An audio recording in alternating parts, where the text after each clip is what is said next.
Catch Consulting te informa. Vamos entendiendo primero qué es el término específico teletrabajo. ¿Qué es teletrabajo? Hay un capítulo, así como hay un capítulo para trabajadoras del hogar, por ejemplo, o para, no sé, deportistas o sobrecargos y de equipos de transportación. Tenemos específicamente el capítulo que es nuevo, es el capítulo 12 bis, relacionado exclusivamente para las personas que van a estar en teletrabajo. Este capítulo adicionado, es un capítulo completo, no son un par de artículos, son varios. En la Ley Federal del Trabajo entró en la ley o se publicaron en el Diario Oficial de la Federación el 11 de enero del año pasado. Debemos a este momento de tener más de un año de historial de conocimiento de qué es el teletrabajo, pero vamos a recordar. Artículo 330A, que es el primero que menciona específicamente o que detalla qué es el teletrabajo. El teletrabajo es una forma de organización laboral subordinada que consiste en el desempeño de actividades remuneradas en lugares distintos al establecimiento o establecimientos del patrón. En otras palabras, recibo un salario, estoy subordinado, tengo un jefe, pero en un lugar fuera del establecimiento del patrón.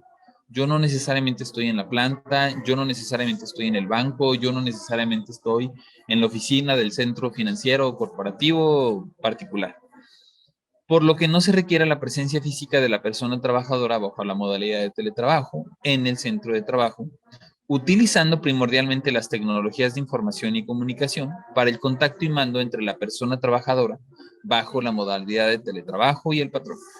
Entonces, ¿qué es? Trabajo fuera de donde están las oficinas o el centro de trabajo, porque a veces puede ser una planta que no necesariamente es una oficina, pero primordialmente con el uso de información y tecnologías de la información, comunicación y tecnologías de la información.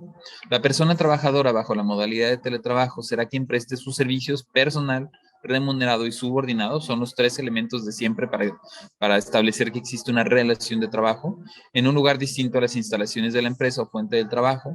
Y remarca, porque ustedes lo van a ver repetitivo dentro del mismo artículo, inclusive dentro del mismo capítulo, que se utilicen las tecnologías de la información y la comunicación. Entonces, está empezando a darse una modalidad muy interesante en donde yo saco cierto producto, le pido a unas personas por allá, por ejemplo, que prearmen el arnés, se juntan en la casa un grupo de 15 señoras que pueden trabajar 3 horas al día en la comunidad, les mando el producto, 15 horas se están armando arneses, me arman mis cajitas y pasa la camioneta a las 4 de la tarde, pum, pum, pum, les recoge y van de regreso a planta, ahora sí para darles el siguiente proceso. ¿Eso es teletrabajo? No necesariamente. Primordialmente, la característica es que se van a usar tecnologías de información y comunicación. Para efectos de la modalidad de teletrabajo, se entenderá por tecnologías de información y comunicación al conjunto de servicios, infraestructura, redes, software, aplicaciones informáticas y dispositivos que tienen como propósito facilitar las tareas y funciones en los centros de trabajo. Si se fijan aquí nuevamente, excluye un poco la parte de manufactura y se centra más en el desarrollo, en labores exclusivamente tecnológicas de computadora, aplicaciones informáticas, dispositivos que nos permiten trabajar a distancia, así como los que se necesitan para la gestión y transformación de la información, no de producto. Gestión y transformación de la información, en particular los componentes tecnológicos que permiten crear, modificar, almacenar, proteger y recuperar esta información.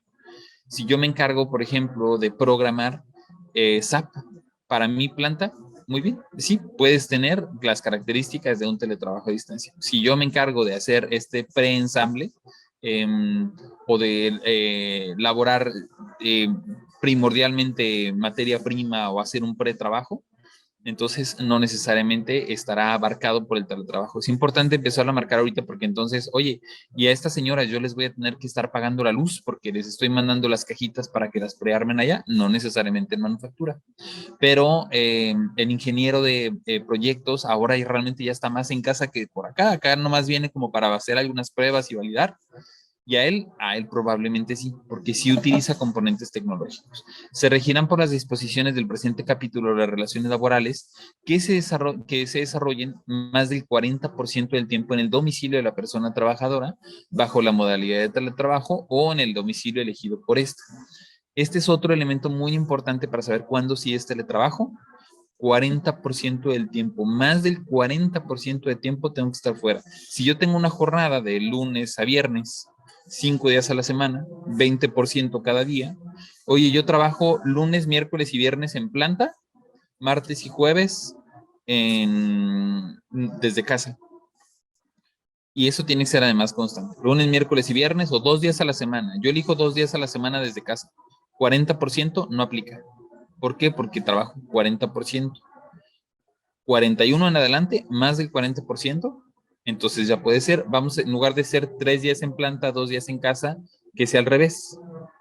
3 días en casa, 2 días en planta, con ellos ya puede llegar a ser considerado teletrabajo por la jornada de trabajo. Cada uno de ustedes en los puestos que decidan, oye, este probablemente lo podemos empezar ya a mandar a hacer teletrabajo o puede estar trabajando desde casa cierto tiempo, hay que ir midiendo ese tiempo y a partir de ahí determinar su 40% o no. ¿Para qué? Para definir el hecho de que ahorita alguien haga home office no quiere decir que está regido por este capítulo de teletrabajo, no por el hecho de estar en home office en este momento, lo que vamos a ir aprendiendo de los cambios que vienen a partir de la norma van a aplicar. El primer criterio es ese, ¿cuánto tiempo estás fuera? ¿Okay? No será considerado teletrabajo aquel que se realice de forma ocasional o esporádica. Este es otro artículo que viene desde 2021, en media pandemia, justo a la mitad de la pandemia, que lanzaron esto, se hizo mucho énfasis en decir, esto no es por la pandemia, el teletrabajo no es por un tema COVID. Oye, es que para ese entonces, piénsenlo, en enero del año pasado, todo mundo, después de nuestra segunda ola, si mi memoria no me falla, todo mundo estábamos en home office. Y entonces empezamos con las preguntas de, ¿y les tenemos que pagar internet o les tenemos que pagar luz o qué tenemos que hacer con ellos? Por ley, no era requisito indispensable, porque aunque estuvieron toda la semana, y puede que todavía tengas ahí 2 o 3 personas en home office constante, el home office no es teletrabajo. El home office es algo esporádico hasta que no se levantara la pandemia. Ahora que, por ejemplo, ya empezaron a regresar todos, no debería de haber hecho ninguna modificación o cambio en las condiciones de trabajo de nadie. ¿Por qué? Porque era ocasional hasta que se levantara la pandemia. O esporádico. No, pues es que fíjate que ellos a veces una vez al mes o en el tiempo que se tuvieron que ir a esta otra planta, pues realmente estaban trabajando más desde casa, eh, pero pues no es que vaya a hacer ahí su trabajo, es ocasional o es esporádico. Mientras sea ocasional o esporádico, no te rige y no regirá a esos trabajadores el teletrabajo. Tiene que ser algo permanente, algo que tú acordaste con ellos desde un inicio o alguien, por ejemplo, que ahorita tú no lo hubieses acordado porque tiene 3 años trabajando contigo, pero a partir de la pandemia te diste cuenta que el reclutador puede reclutar desde su casa y se lo vas a permitir porque así te lo pidió y así sabe diseñar el puesto. Es más, ya ni siquiera tiene escritorio, puede ser. Pero si no es ocasional o esporádico, entonces no es teletrabajo. O por ejemplo, esta Juanita que va a ser la mamá y ahorita es ella la que está reclutando, le vamos a dar chance, como ya vimos que trabajaba muy bien desde casa y nos estaban pidiendo chance ahorita, trabajar 2 meses desde casa, en un tema de darle equilibrio de vida y que pueda ir disfrutando, mejorando el proceso de gestación o el embarazo, o inclusive ya nació el bebé, ya se venció la incapacidad, pero le vamos a dar chance a otros 3 meses para que trabaje desde allá. Le vamos a tener que pagar internet, le vamos a tener que pagar luz, no. Sigue siendo ocasional o esporádico. Si el centro de trabajo sigue siendo en donde va a estar más del 40% del tiempo, entonces sigue teniendo las características de un trabajo 1 a 1 y no será regido por un tema de teletrabajo.